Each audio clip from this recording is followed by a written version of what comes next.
po, magandang gabi. Gabi na, ayan. So, bali, i-share lang po namin itong project namin dito sa Phase 5. Bali, malapit na rin po siyang matapos. Pasensya na po sa delays kasi yun nga po, medyo marami rin po kasing scope of works. Isang buo, alam nyo na, pag isang buo talagang meron yung pa-cabinet. So, yun po yung pinakahuling ginagawa namin dito. Since marami po kasi si Ray i-install na mga accessories, nag-decide po kami mag-asawa na kahit po pagdating ng gabi or I think mga 6 to 7, 8 ganyan, mag-extend po kami ng oras sa pag-i-install po ng mga accessories paunti-unti. Ayan po.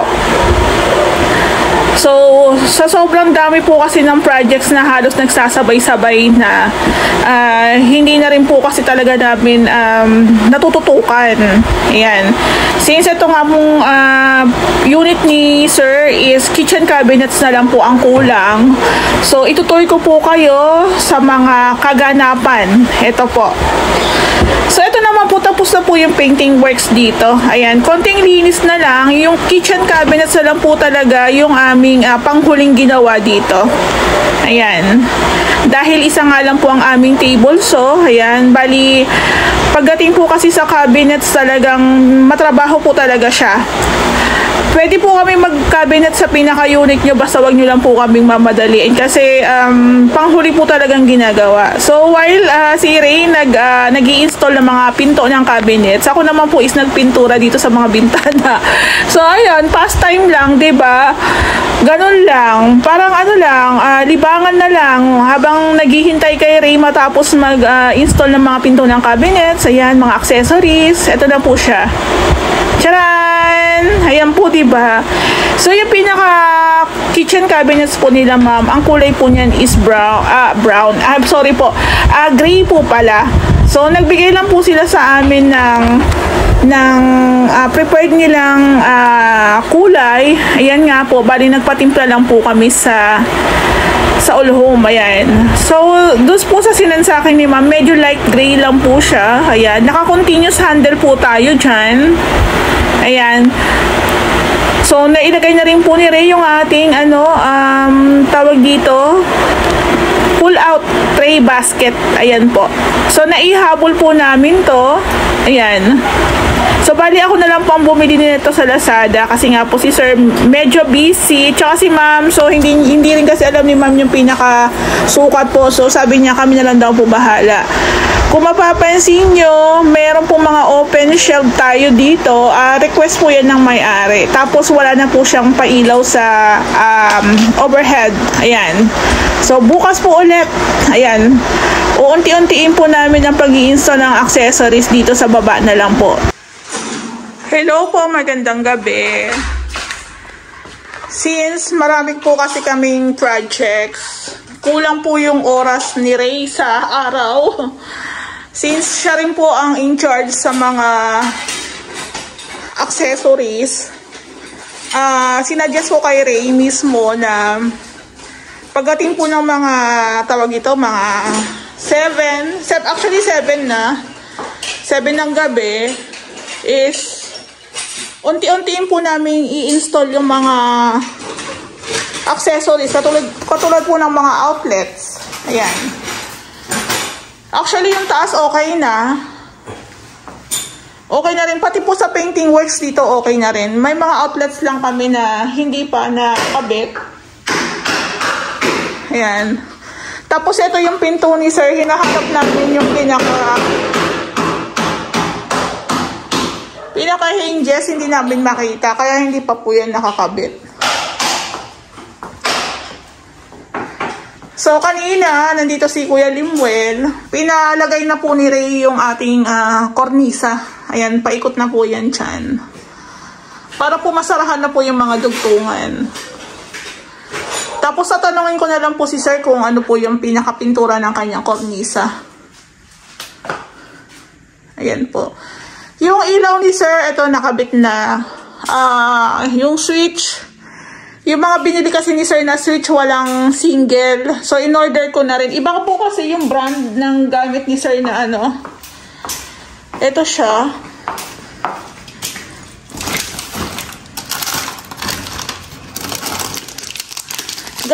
kasi yung mga... Ganito po yung brand na ginagamit ni sir dito sa unit niya. So, para hindi naman maiba, in-orderan ko na lang din po ng single switch. So, ayun, hindi po kasi namin alam eh.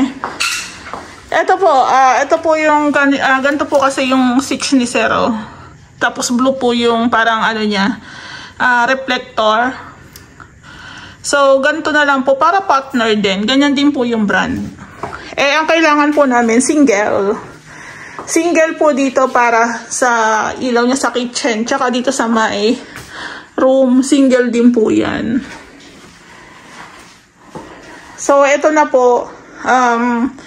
Ang pinakapintura nila is sila po ang nag-suggest. Bali, kinuha lang po namin yung pinakamalapit. Ayan.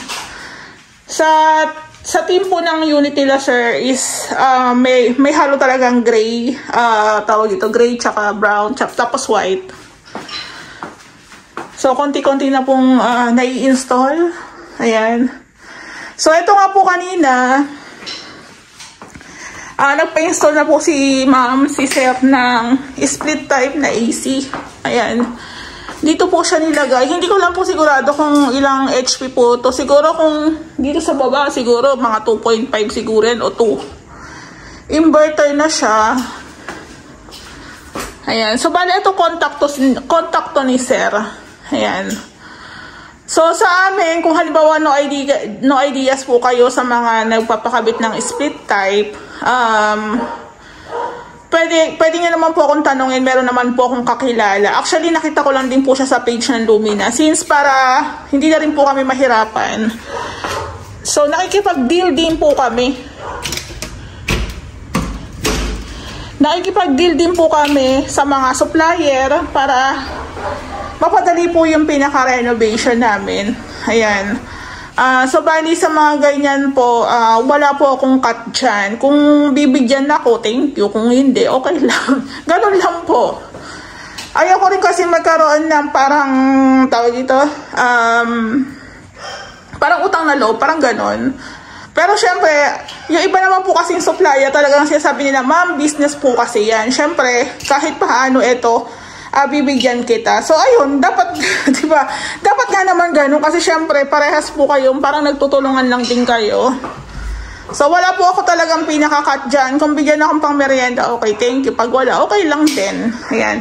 Pero ang kagandahan lang po kasi kung sa kakilala po namin kayo magpapa-install, maasikaso rin po namin. Syempre, kasama yun eh. Dahil na-repair po namin sila, kailangan, bantayan din po namin. So, wala po kasi ako kanina. Ganito po yung naging takbo ng installation. Bali sa contact po nila yan. So, hindi ko po alam kung okay po ba yung pagkaka-install. Kasi totally wala naman akong alam. Pero sa akin, ito nga po, meron ditong na bakbak. Pakiusap sa akin ni sir, tapalan na lang, tapos pinturahan. Ganon din naman sarang gagawin talaga namin. Ayan. Pero, ang naisip ko lang, sana, dito na lang siguro sa kabilang side yung pinaka-easy nila. Ako Tapos, dito na lang gumapang para hindi po ganito kalaki, ganito kahaba. Ayan, no. Siguro pwede dito sa side na to. Pwede siguro dito sa side dito. Yan, dito. Para hindi po ganun kahaba yung tinakbo. Ayan. Kasi parang dito, parang doon po kasi sa nag-i-install sa amin, parang maliit lang po yung ano nila. Yung ganyan. Yung pinaka-tube. Pero yun nga, sabi ko nga, iba-iba naman po kasi yung mga installer. Kaya, no idea rin po ako. Pero for me, siguro kung dito lang para maiksi lang yung tinakbo ng copper tube natin. Ayan po. Sa placement po nitong ating compressor, hindi ko alam kung maapektuhan yung bintana. Hindi naman siguro. Ayan po. So, hanggang dyan siya. Ayan, okay pa rin naman.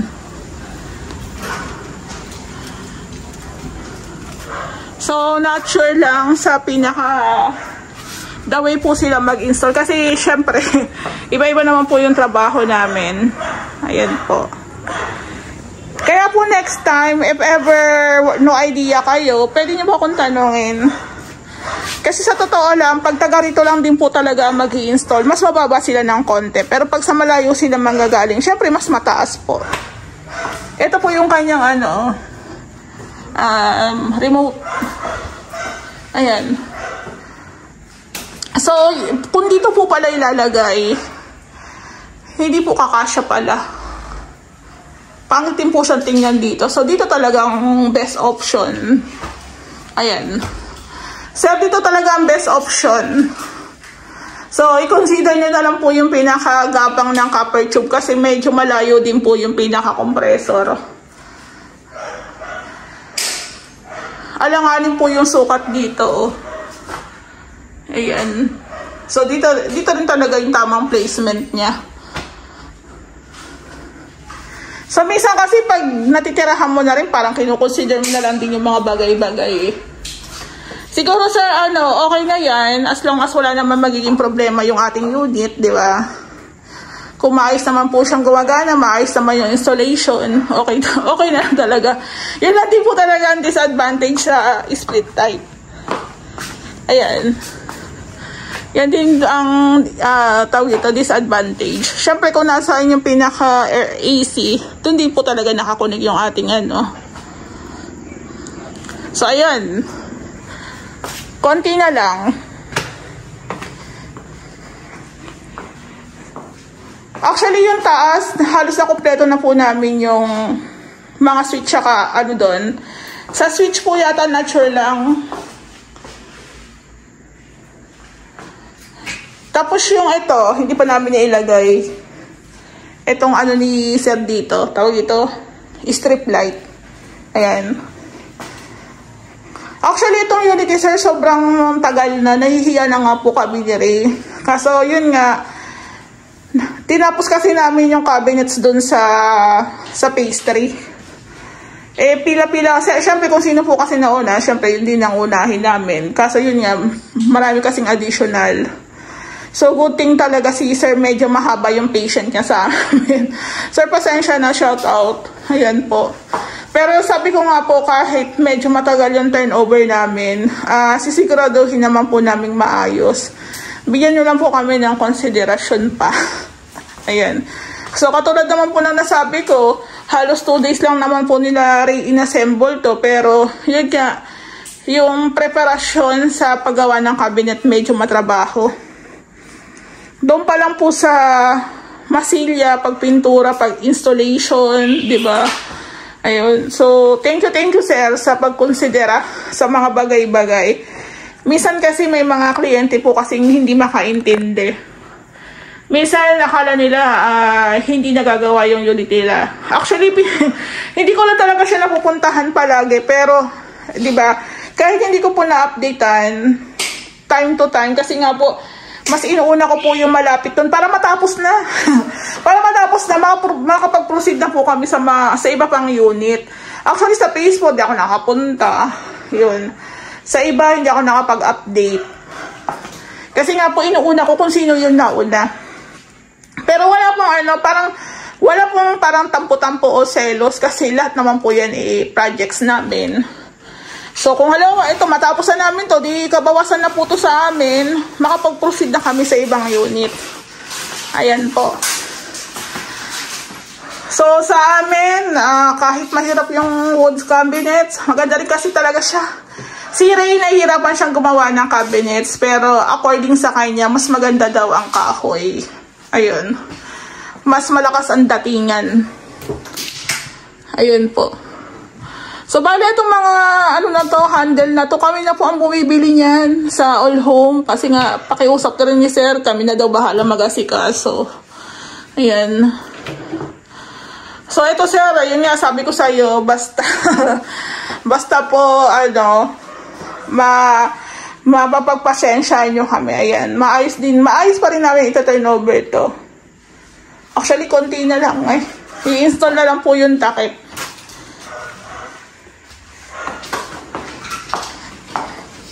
Yung iba nga po palang mga existing na outlet ni Lumina, pinapalitan po talaga namin ng bagong outlets kasi ano na, luma na siya, oh. Hindi na rin po siya magandang tingnan. Siyempre kung nagpa-renovate ka, kailangan maganda rin talaga yung mga ilalagay mong mga switch and outlets. Ayan po. Ayan, tapos na po talaga kami mag-cuts dito. Ito nga po yung sa ano, ito yung para sa lalagyan ng microwave. Okay na, diba? Nakapinturado na. Ito po yung sa sa laboratory, sa CR. Ayan, no. So, halos kompleto naman na po siya lahat. Ayan, may mga ilan lang po kami mga outlets pa na ilalagay. Ayan. Tapos ito, switch. Ayan. Tapos ito, tatapalan namin. Tapos yung pinaka-gate tsaka labas, hihilamusan po namin ulit. Ayan, outlet pa. Ayan po. Ayan. So, halos kompleto na rin naman. Sabi nga ni Sir is, may unit naman kasi sila sa phase 2. Sige lang ma'am, take your time. Pero syempre nakakahiya pa rin, diba? Kaya doon po sa mga magpapagawa po sa amin talaga, meron kaming binibigay na time frame, pero dahil nagkakasabay-sabay po yung gawa, hindi po talaga namin masapul. Dati po kasi, nung nag-start po kasi ang Ray House Makeover, isa lang po yung project namin, dalawa lang. Ganun lang po. Kaya namin pagsabayan, kaso ngayon po, ilan po yun eh. Basta ang mapapromise lang, kahit mainis kayo, ang mapapromise lang po namin, magiging maayos po yung gawa namin sa inyo. Ayan. Yung taas, hindi ko po muna akyatin. So, malaking bagay din na na-install na yung AC para yung alam nyo yun, yung mga dumi po, yung mga dumi, pag nagpintura kami ulit, nag-retouch, maayos na. Kaso ito nga po, remind ko lang, pag ganyan po magpapa-install kayo ng mga aircon, split type, i-remind nyo po sila. I-remind nyo po yung mga nag-i-install kasi kung hindi nyo sila sasabihin, yung mga nag-i-install ng mga aluminum works, mga salamin, screen door, i-remind nyo po sila.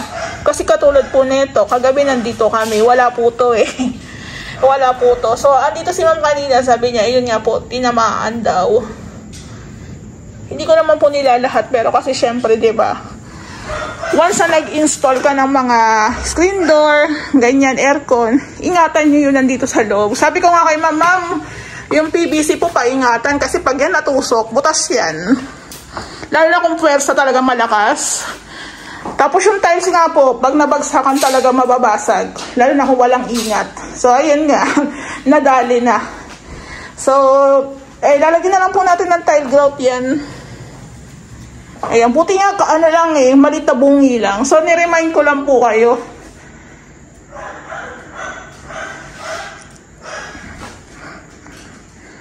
So, siguro po pag natapos na namin yung pag-i-install lahat ng mga accessories, isang linis, isang bagsak na linis, tsaka isang retouch po dun sa mga maninipis pa.